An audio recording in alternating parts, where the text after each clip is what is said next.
Well, hello, my friend, and thank you for joining me as we wind up another week of discovering more and more about the Lord and His ways. So today I want to talk about the Lord as our pruning vine dresser. We get this out of John chapter 15, verses 1 through 2. The Bible says this: I am the true vine, this is Jesus talking, and my Father is the vine dresser.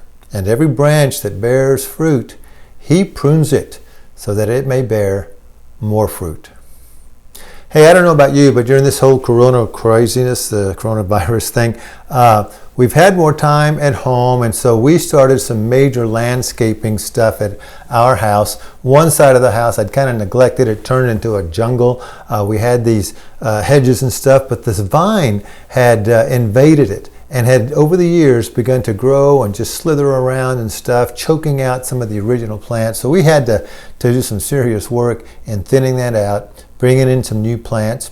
And there were some other plants in there too, some bulbs that were in the ground that were also putting up other foliage. I mean, it was a jungle. But I tell you, I'm fascinated in seeing how those vines were intertwining with everything in that section of our flower beds at our home.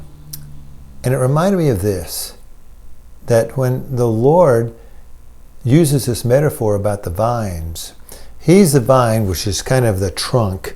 The branches are what we would call vines, so don't get a little confused there. But we're the ones that are supposed to be going out and intertwining in all of life and with each other and bearing fruit. And here's the other thing I've been discovering over the last few weeks, stuff I've pulled out and taken away. I actually haven't gotten all of the bulbs or missed some of the roots of the vines. Within a week or two, it's growing back. Now in that case, it's bad. I want it out. But in this case, it is good. You see, it's the Lord's way. It's basic horticulture, that which you want to bear the most fruit, you keep pruning. Have you ever felt like the Lord is just really being hard on you? He's cutting a lot of things out of your life. He's cutting into your way of doing things. Hey, it's because He believes in you. And He wants you not just to be a leafy vine.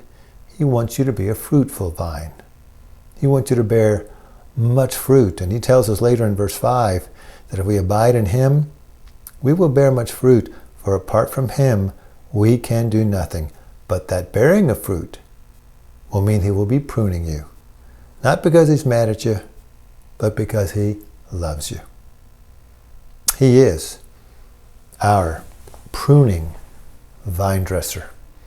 So until next time, keep listening for those whispers of God from your pruning vine dresser.